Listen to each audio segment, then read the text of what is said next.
ছাত্ৰ ছাত্ৰীসকল তোমালোকৰ লগত দশম শ্ৰেণীৰ গণিতৰ ত্ৰিভুজ পাঠটো আলোচনা কৰি থকা হৈছিলে। আমি ইতিমধ্যে সদৃশ ত্ৰিভুজ কি আৰু থেলছৰ উপপাদ্য কি সেই সম্পৰ্কে আলোচনা কৰিলোঁ। তোমালোকে পাইছিলা যেতিয়া এডাল ৰেখা কোনো ত্ৰিভুজৰ এটা বাহুৰ সমান্তৰালকৈ টনা হয়, ধৰা হ'ল ABC এটা ত্ৰিভুজ।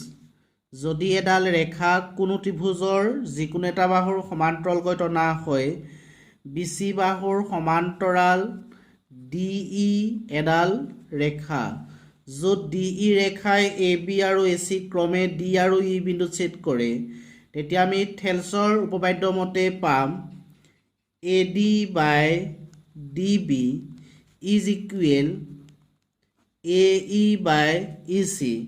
যেতিয়া কোনো এডাল ৰেখা এটা ত্ৰিভুজৰ যিকোনো বাহুৰ সমান্তৰালকৈ টনা হয় আৰু ৰেখাডালে যদি ত্ৰিভুজটোৰ আন দুটা বাহুক দুটা বিন্দুত ছেদ কৰে, তেন্তে বাহু দুটা সমান অনুপাতত বিভক্ত হয়। DE সমান্তৰাল BC হোৱাৰ কাৰণে আমি পালোঁ AD বাই DB সমান AE by EC। AD by DB সমান AE বাই EC হ'বৰ কাৰণে আমাৰ হ'ব লাগিব DE সমান্তৰাল BC। আমি A2ৰ পৰা A2 পাইছোঁ।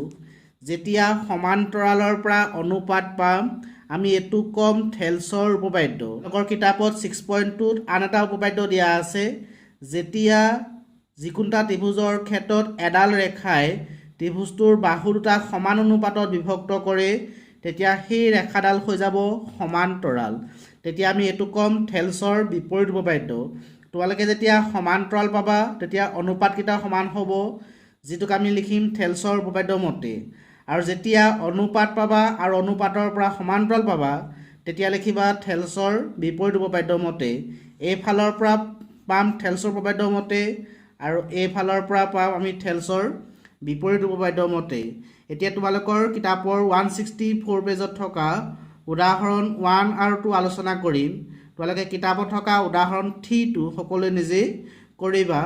মই 1 আৰু 2 আলোচনা কৰি দিছোঁ। উদাহৰণ 1টো চোৱা, যদি এডাল ৰেখা ত্ৰিভুজ ABCৰ AB আৰু AC বাহু ক্ৰমে D আৰু E বিন্দু ছেদ কৰে আৰু ৰেখাডাল BCৰ সমান্তৰাল।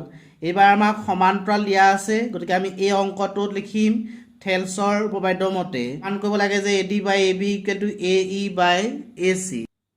গতিকে মই বিশেষ সূত্ৰ লিখিছোঁ, চিত্ৰত এডাল ৰেখাই ত্ৰিভুজ ABCৰ AB আৰু AC বাহু ক্ৰমে D আৰু E বিন্দু ছেদ কৰিছে আৰু ৰেখাডাল BCৰ সমান্তৰাল। তোমালোকৰ এই কথাখিনি প্ৰশ্নটো দিয়া আছে। প্ৰমাণ কৰিব লাগে যে AD বাই AB সমান AE বাই AC। আমাক দিয়া আছিলে সমান্তৰাল কোনডাল ৰেখা AB আৰু ACক D আৰু E বিন্দু ছেদ কৰা ৰেখাডাল। গতিকে আমি চিত্ৰৰ পৰা পাম DE সমান্তৰাল BC। DE সমান্তৰাল BC ত্ৰিভুজটো হ'ব ABC। এতিয়া আমি লিখিম, যিহেতু ত্ৰিভুজ ABC DE সমান্তৰাল BC, এটাকে থেলছৰ উপপাদ্য মতে, যিহেতু ত্ৰিভুজ ABC DE সমান্তৰাল BC, এটাকে আমি থেলছৰ উপপাদ্য মতে পাম অনুপাতকেইটা সমান। গতিকে আমি লিখিব পাৰোঁ BD by AD is equal CE by AE। আমি থেলছৰ উপপাদ্য মতে পালোঁ BD by AD equal to CE by AE। প্ৰমাণ কৰিবলৈ কৈছিলে AD বাই AB, আমাক ADটো লাগে, BD ঠাইত আহিব লাগিব AB। তোমালোকে চিত্ৰটো চোৱা, AB মানে হ'ব লাগিব AD প্লাছ BD, অৰ্থাৎ AD আৰু BD যোগ কৰিলেহে ওলাব AB। ঠিক একেদৰে AC উলিয়াবৰ কাৰণে AE আৰু C যোগ কৰিব লাগিব। আমি এইখিনিতে অলপ বুদ্ধি খটাম। আমি দুয়ো পক্ষত 1 এটা প্লাছ কৰি দিম। যেতিয়া দুই পক্ষত 1 এটা প্লাছ কৰি LCM ল'ম, তেতিয়া আমি পাই যাম AB আৰু AC। CE by AE plus 1, আমি এইফালেও কৰিম প্লাছ 1। এতিয়া আমি LCM ল'ম। এই দুটাৰ LCM হ'ব AD, এই দুটাৰ LCM হ'ব AE। ওপৰত পাম BD প্লাছ 1 ইনটু AD মানে হ'ব AD is equal CE plus 1 into AE মানে পাম AE। BD প্লাছ AD মানে পাম AB। গতিকে আমি ওপৰত লিখিব পাৰিম AB বাই AD CE plus AE CE plus AE মানে পাম AC গতিকে আমি ওপৰত লিখিব পাৰিম AC by AE তো আমাক AD by AB সমান AE by AC লাগে আমি লবহৰ চেঞ্জ কৰি দিম লবহৰ চেঞ্জ কৰি আমি লিখিব পাৰিম AD by AB এইফালে চেঞ্জ কৰিলে এইফালেও চেঞ্জ কৰিব লাগিব তেতিয়া আমি এইফালে পাম AE by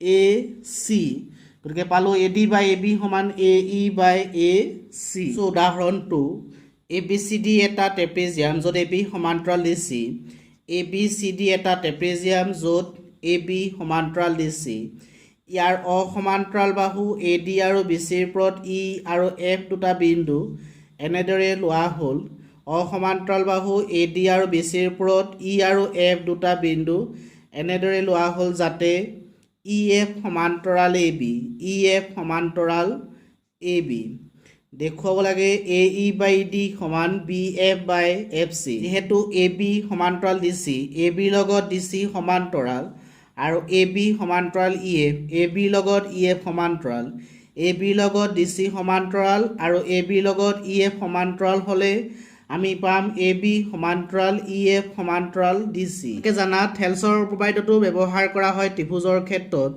যেটো ABCD এটা ট্ৰেপেজিয়াম গতিকে আমি থেলছৰ উপপাদ্য প্ৰয়োগ কৰিবৰ কাৰণে ABCD ট্ৰেপেজিয়ামত কৰ্ণ অংকন কৰি ত্ৰিভুজ বনাই লম বিশেষটো চোৱা কিতাপত দিয়া আছে ABCD এটা ট্ৰেপেজিয়াম য'ত AB সমান্তৰাল DC ইয়াৰ অসমান্তৰাল বাহু AD আৰু BC ৰ ওপৰত অসমান্তৰাল বাহু AD আৰু BC ৰ ওপৰত E আৰু F দুটা বিন্দু য'ত EF সমান্তৰাল AB EF সমান্তৰাল AB প্ৰমাণ কৰিব লাগে যে AE by ED সমান BF by FC এতিয়া আমি এই ট্ৰেপেজিয়ামটোত কৰ্ণ অংকন কৰিম এতিয়া আমি অংক লিখিছো BD কৰ্ণ অকা হ'ল য'ত BD এ EF ক G বিন্দু ছেদ কৰিছে BD কৰ্ণ অংকন কৰা হ'ল য'ত BD এ EF ক G বিন্দু ছেদ কৰিছে যেহেতু AB সমান্তৰাল DC আৰু AB সমান্তৰাল EF গতিকে আমি লিখিব পাৰিম AB সমান্তৰাল EF সমান্তৰাল DC এটো AB সমান্তৰাল DC আৰু AB সমান্তৰাল EF এটাকে আমি লিখিব পাৰিম AB সমান্তৰাল DC সমান্তৰাল EF এতিয়া আমি প্ৰথমতে ত্ৰিভুজ ABD থেলছৰ উপপাদ্য ব্যৱহাৰ কৰিম আৰু তাৰ পিছত ত্ৰিভুজ BDC থেলছৰ উপপাদ্য ব্যৱহাৰ কৰিম তাৰ পৰা আমি পাম AE by ED সমান BF by FC যেহেতু ত্ৰিভুজ ABD AB সমান্তৰাল EG ত্ৰিভুজ ABD AB সমান্তৰাল EG AB সমান্তৰাল EG হোৱাৰ কাৰণ হৈছে AB সমান্তৰাল EF সেইকাৰণে ব্ৰেকেটত লিখা হৈছে যেহেতু AB সমান্তৰাল EF এটাকে থেলছৰ উপপাদ্য মতে ত্ৰিভুজ ABD EG সমান্তৰাল AB হলে আমি লিখিব পাৰো AE by ED সমান BG by GD গতিকে লিখা হৈছে AE by ED সমান BG by DG তাৰ পিছত ত্ৰিভুজ BDC GF সমান্তৰাল DC GF সমান্তৰাল DC হোৱাৰ কাৰণ হৈছে EF সমান্তৰাল DC ত্ৰিভুজ BDC GF সমান্তৰাল DC কাৰণ যেহেতু EF সমান্তৰাল DC এটাকে থেলছৰ উপপাদ্য মতে আমি পাম BF by FC সমান BG by GD BF by FC সমান BG by GD AE by ED সমান BG by DG BF by FC সমান BG by GD আমি ইয়াক সুবিধাৰ কাৰণে সমীকৰণ নাম্বাৰ দিছো 1 আৰু এতিয়া আমি BF by FC আৰু BG by GD এক নম্বৰ সমীকৰণত BG by GD মানে আসলে AE by ED গতিকে ইয়াৰ ঠাইত বহুৱাই দিব পাৰিম AE by ED BG by GD ঠাইত আমি বহুৱাই দিলো AE by ED একৰ পৰা গতিকে আমি পালো BF by FC সমান AE by ED ছাত্ৰ ছাত্ৰীসকল তোমালোকে দুইটা অংক ভালদৰে অভ্যাস কৰিবা